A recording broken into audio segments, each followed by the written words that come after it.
Boa noite a todos. Mais uma vez, é um prazer estar aqui para o comentário do Evangelho de hoje.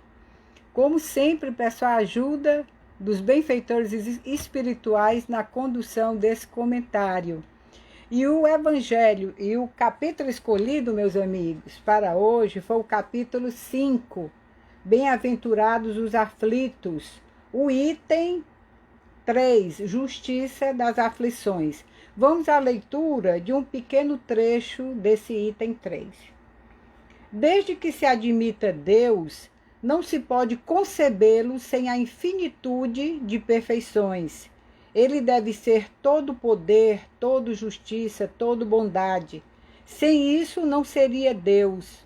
Se Deus é soberanamente bom e justo, não pode agir por capricho nem com parcialidade. As vicissitudes da vida têm, pois, uma causa. E como Deus é justo, essa causa deve ser justa. Eis do que cada um deve bem se compenetrar. Meus amigos, nós vamos falar hoje sobre uma lei de causa e efeito e ver que Deus não castiga nem privilegia os seus filhos, não premia os seus filhos. Deus estabeleceu leis sábias e justas que determinam consequências às nossas escolhas. No livro O Céu e o Inferno, a Justiça Divina segundo o Espiritismo, Kardec nos mostra como funciona essa lei de causa e efeito, desmistificando que não há penas eternas, pois quando o espírito se arrepende e procura ajuda, a misericórdia divina o socorre. A maneira de lidarmos com a nossa liberdade determina consequências.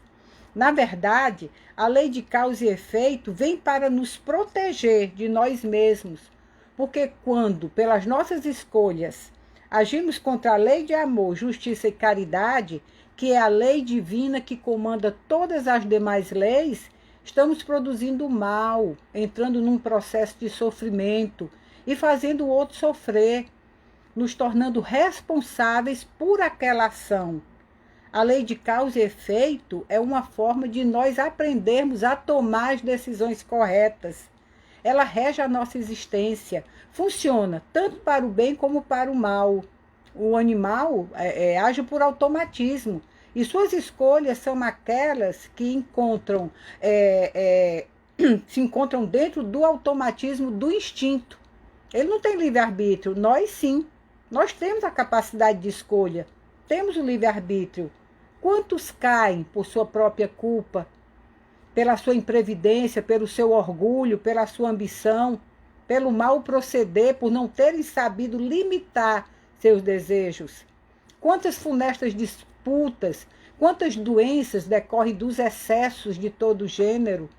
Quantos pais são infelizes porque descuidaram da educação moral dos filhos? E a quem que nós vamos responsabilizar? Nós somos os causadores dos nossos próprios infortúnios. Não existe efeito sem causa e ninguém foge à ação da lei, meus amigos. As causas dos males que sofremos, eles podem se encontrar, como diz nesse capítulo, nessa vida ou em existências anteriores, momentaneamente inacessíveis pelo véu do esquecimento. Não nos lembramos, graças a Deus. O objetivo da lei de causa e efeito não é punir. A sua ação é educadora. E o homem, pelo seu livre-arbítrio, pode abrandá-la ou agravá-la. No livro O Consolador, muito conhecido, do Espírito Emmanuel, psicografia do Chico Xavier, ele esclarece, o Emmanuel, que a lei de Talião, olho por olho, dente por dente, prevalece para todos os espíritos que não responderem pelo amor aos equívocos cometidos contra o seu próximo. Esses espíritos que representam a quase totalidade dos seres humanos, por que todo esse número tão grande? Porque nós estamos num mundo de provas e expiações, meus amigos. O mal prepondera. no mundo de provas e expiações. Então, todos esses espíritos estão presos há milênios, aos mesmos erros, e não se mostram arrependidos disso não, permanecendo com seus corações endurecidos, encarcerados em círculos viciosos de dolorosas reencarnações expiatórias, entrando pelas portas do berço, saindo pelas portas do túmulo do mesmo jeito. As oportunidades são oferecidas, mas não são aproveitadas. E só se libertarão desses ciclos pelo amor, porque só o amor tem o poder de anular, através do bem, os seus equívocos e quitá-los perante a justiça divina. Mas vale ressaltar que essa lei, a lei de justiça, amor e caridade, tem uma lei coadjuvante, que é a lei de misericórdia, onde entram os atenuantes e os agravantes das causas dos erros. Como é que isso funciona? Se alguém envenenou alguém, vai morrer da mesma forma? Bom, existe essa possibilidade, como já dissemos. Vai depender do espírito, vai depender de nós. Se escolhermos por trabalhar no bem, entra a lei de misericórdia divina, que sempre nos convida à renovação pelo amor. Vejamos um exemplo no caso da tragédia. Vocês lembram de Santa Maria, no Rio Grande do Sul? Daquela boate Kiss? Nem todos os jovens que estavam lá desencarnaram. Foram 242 pessoas que desencarnaram. 680 saíram feridas. Muitas saíram a tempo, outras foram socorridas e se trataram. Tem umas que estão se tratando até hoje. Ficaram com sequelas. Então a experiência foi coletiva, mas o final não foi igual para todos que estavam ali. Dependeu dos atenuantes e dos agravantes. Nós temos outro exemplo que está no livro Ação e Reação, do Espírito André Luiz, psicografia do Chico Xavier, que nos dá uma ideia dessa grandeza, dessa misericórdia, mostrando também que não há necessidade da mão do homem para a lei de causa e efeito se realizar. Trata-se do caso de dois espíritos dedicados servidores ao serviço do bem, dedicados ao bem, respeitados na esfera superior, Lucas e Ascânio, o nome deles, e que já se encontrava há quase 5 séculos, meus amigos, trabalhando com abnegação numa colônia espiritual em favor dos necessitados. E eles ansiavam, né, por ingressarem nas regiões espirituais mais elevadas, mas seus pedidos sempre foram negados pela direção superior. E eles estranhavam isso, né, queriam saber o porquê. E são informados que ainda existiam pendências a serem reparadas. Suas memórias foram reconduzidas a períodos mais recuados no tempo. E numa época, no século XV, na França, eles, ambicionando o posto de colegas no exército onde eles serviam, assassinaram esses companheiros, empurrando-os do alto de uma fortaleza sobre aqueles fossos que ficavam em volta dessas fortalezas, imundos aqueles fossos. Então, logo suplicaram o retorno para a quitação desse débito, e pelos seus recursos morais, o mérito que possuíam, puderam escolher o gênero de provação e optaram por tarefas em favor do progresso no campo da aeronáutica, olha só, e sofreram a mesma queda mortal que infligiram aos companheiros de luta do passado. Mas eles pediram para que fosse assim. Na época certa, sofreram um acidente de avião e desencarnaram num resgate coletivo, sem sofrimento, sendo logo resgatados pela espiritualidade superior. Seus amigos quitaram aquela dívida que estava no inconsciente deles, com toda a ajuda dos benfeitores maiores, e da forma que foi, graças ao bem praticado, ao amor, como nos diz o livro de Pedro, que cobre uma multidão de erros. A lei de causa e efeito, meus amigos, é uma lei moral, e é através dela que o espírito cresce, evolui. Muita gente confunde com karma, que é uma palavra que não existe na codificação de Kardec, e vem do antigo sânscrito, uma língua ancestral, um dialeto do norte da Índia, e exprime o quê? Uma fatalidade. Matou, tem que morrer do mesmo jeito, olho por olho, dente por dente, se assemelhando à lei de ação e reação da matéria. E o que diz essa lei da matéria? Diz que para toda força de ação que é aplicada a um corpo, surge uma força de reação, que tem a mesma intensidade da força de ação, mas com sentido contrário. Já a lei de causa e efeito, aplicada ao espírito, não é inflexível, não. Ela permite uma atenuação do efeito, pelo trabalho no bem, pelo mérito. Não existe essa de nada vai mudar o meu destino, que é inevitável é o progresso. E a misericórdia divina, meus amigos, é tão magnânima que nos poupa as lembranças das vidas passadas. Por isso que eu falei, graças a Deus. Porque se soubéssemos que um adversário ou uma vítima nossa do passado estaria ali na nossa família, ou no nosso trabalho, ou no nosso meio, convivendo conosco, isso iria nos desestabilizar com certeza. Mexeria com as nossas emoções, ou a raiva, ou o remorso, ou a vergonha, ou a tristeza, a revolta, e por aí vai. Sem esse conhecimento, podemos recomeçar nossas experiências em outras bases, determinando outros rumos aos acontecimentos da nossa vida.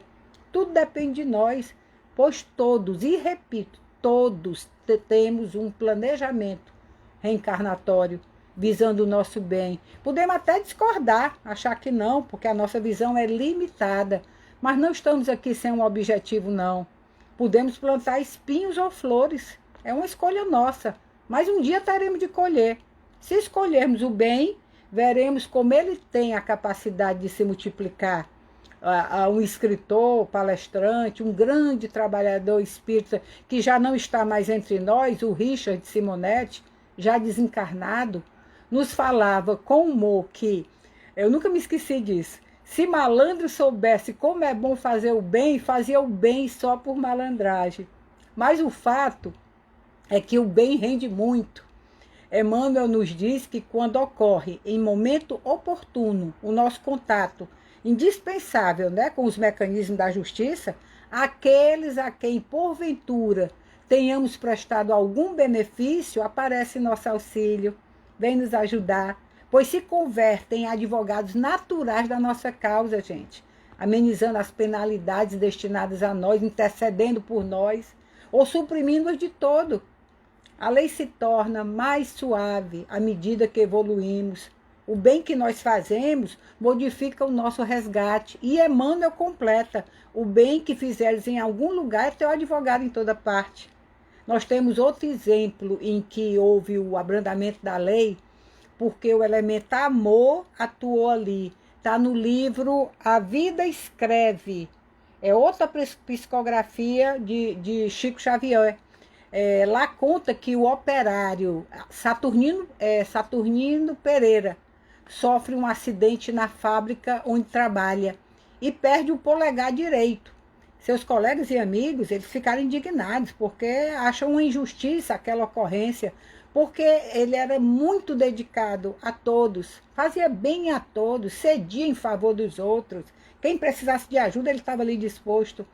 Aí, como ele era espírita, numa reunião mediúnica, um benfeitor espiritual lhe esclareceu que em existência anterior ele foi um poderoso fazendeiro, que num momento de crueldade puniu barbaramente um pobre escravo, moendo-lhe o braço direito numa máquina no engenho. Com o despertar da consciência dele, né, quando ele desencarnou, foi torturado pelos remorsos. Ele via o sangue misturado com caldo de cana, ele ouvia os gritos de dor do escravo, sabe? Penou muito no plano espiritual e aproveitou a oportunidade que foi dada para ele e resolveu, como rigoroso aprendizado, sofrer a mesma coisa que fez ao outro, programando um acidente para a futura reencarnação dele, na qual ele ia perder o braço direito. No entanto, a sua renovação para o bem, através das suas atitudes, das suas ações, da sua determinação, foi tão grande, gente, que possibilitou que o acidente lhe ocasionasse só a perda de um dedo. O braço não perdeu mais, foi um dedo. Olhem o poder do bem. Então, nós escolhemos a força do efeito que a causa produziu. Está nas nossas mãos, meus amigos, a lei de causa e efeito. Só temos a dureza da lei, como diz Emmanuel, pela dureza do nosso coração. Mas falando ainda nos casos do resgate coletivo, o desastre é o mesmo para todos, mas a morte é diferente para cada um. Pode ser um acidente aéreo, ou como aquela tragédia que eu já comentei de Santa Maria, que comoveu a todos, não foi? Muitos jovens na flor da idade, muitos pais desesperados, muito se comentou a esse respeito. As pessoas perguntavam que mal esses jovens poderiam ter feito, né, para ter um fim tão cruel, olha lá, desse. Se fôssemos nos basear na unicidade da existência, realmente, se fosse só uma, não teria lógica, não. Mas, como, repito, nós temos várias experiências no corpo. No passado, eles, o que nós podemos deduzir? De alguma forma, não sabemos, podem ter se comprometido, envenenando pessoas, porque eles foram mortos, segundo as análises clínicas, por um gás tóxico, semelhante ao cianureto. Se desprendeu daquela espuma, né, que pegou fogo. Morreram sufocados, envenenados por esse gás. No nazismo, era muito comum mandar as pessoas para as câmaras de gás, onde elas morriam sufocadas, envenenadas pelo gás cianureto. Isso não quer dizer que aqueles jovens foram nazistas reencarnados, não. Mas que pode ser uma possibilidade, pode sim. Foi uma desencarnação coletiva, exatamente da forma como os judeus eram exterminados nas câmaras de gás. Os oficiais diziam que eles iriam tomar um banho, mas na verdade dos chuveiros saiu o gás cianureto. Outra coisa, meus amigos, nas situações de resgate coletivo, que eu queria comentar aqui com vocês, é que o socorro espiritual vem para todos. Mas detalhe, só serão retirados da carne, do corpo, aqueles que possuem condições espirituais para serem liberados de forma mais rápida. Os outros ficarão ligados ao corpo físico por mais tempo. E esse tempo vai depender do grau de apego à matéria, da animalização, da força, dos fluidos que os retêm ao corpo físico, do gênero de vida que tiveram no plano físico, os laços que unem espírito, perispírito, molécula a molécula, a matéria, em alguns estarão tão apertados pelo apego, pelo distanciamento de bem, que vão oferecer muita dificuldade. Podem ser horas, dias, etc. Depende do grau desse vínculo, vai depender muito. Mas ninguém fica desamparado, não. Olha a misericórdia divina, a não ser que estejam surdos ao bem. Mesmo assim, o amor infinito de Deus abrange tudo. E pelos tormentos que esse mal causa, independente do tempo, esses retardatários acabarão se voltando para o bem. Quanto de nós não fomos retardatários e hoje estamos aproveitando as oportunidades na medida do possível? A mestra dor cumpre a sua função. Um dia o sofrimento motiva esse retorno. Corpo inerte, meus amigos, nem sempre significa libertação do espírito, não. E o Evangelho nos diz que a cada um segundo suas obras. Na questão 258 do Livro dos Espíritos, eles nos dizem que antes de reencarnar, tivemos o livre-arbítrio e programamos o principal gênero de provas que experimentaremos na Terra. Isso para aqueles que já detêm uma condição mais madura para poder optar, não é? Muitos escolhem passar pelas mesmas consequências que causaram a si mesmo e ou aos outros. Um suicida ou um assassino poderá renascer em deplorável estado mental. Um tiro no coração pode acarretar uma enfermidade pré-natal nesse órgão. Um tiro no ouvido, a surdez, um câncer, uma cegueira ou distúrbios no cérebro. O cérebro daquela pessoa ou da pessoa que ela atingiu foi afetado. E aí afetou também o cérebro espiritual. Estão ligados por meio do próprio sistema de vibrações eletromagnéticas. O envenenamento trará uma enfermidade no aparelho digestivo ou uma alteração no sistema circulatório. Todas essas consequências se refletem no cérebro físico, se ramificando pelo sistema nervoso e vai afetar o órgão correspondente, aonde o perispírito foi afetado pelo ato anterior, em outra existência. Porque o cérebro, gente, é o veículo natural do perispírito no estado de encarnação. A lei de causa e efeito vai trazer também consequências na influência do cenário no plano físico, à sua volta. Né? A nossa volta ali, a lei de causa e efeito está colocando aquilo que é compatível com as nossas escolhas, relacionado com o nosso passado. O passado e o presente se interligando, preparando o futuro. Por isso as simpatias e as antipatias entre as pessoas, as preferências, a começar dentro de casa e se estendendo para outros círculos. Uns gostamos sem sacrifícios, gostamos de cara. Outros lutamos para vencer uma forte resistência, um mal-estar na aproximação, na convivência. Se perdemos o controle e nos complicarmos, a quem vamos culpar? A causa está em nós mesmos. Somos os herdeiros de nós mesmos, da nossa própria existência. A lei de causa e efeito nos dá a possibilidade de mudar, olha, a grande chance de mudar a nossa vida dia a dia. Mas precisamos nos esforçar, porque os atos do passado se refletem nos hábitos do presente. O condicionamento, meus amigos, é uma coisa muito forte. As influências das vidas passadas, os pensamentos viciosos criam mapas inadequados no nosso cérebro, acostumados com os mesmos pensamentos e atitudes. São caminhos repetitivos, viciosos, nos levando novamente aos erros, aos mesmos erros. Mas podemos refazer essas combinações, essas cadeias de neurônios, criando outras ligações entre eles, entre esses neurônios, novos mapas, através da perseverança em novas atitudes positivas. A neurociência está aí, gente, nos informando a toda hora isso. Então vamos refazer as nossas escolhas infelizes do passado, gente, diminuindo cada vez mais a intensidade, a extensão dos efeitos dos erros do ontem. E vamos agradecer a misericórdia de Deus pelo parcelamento das nossas dívidas e procurar abreviá-las, lembrando sempre que a nossa vontade é determinante nesse processo. E o futuro está nas nossas mãos, a partir do presente. Que possamos refletir sobre isso, meus amigos. Muito obrigado pela atenção. Mais uma vez, paz e bem a todos.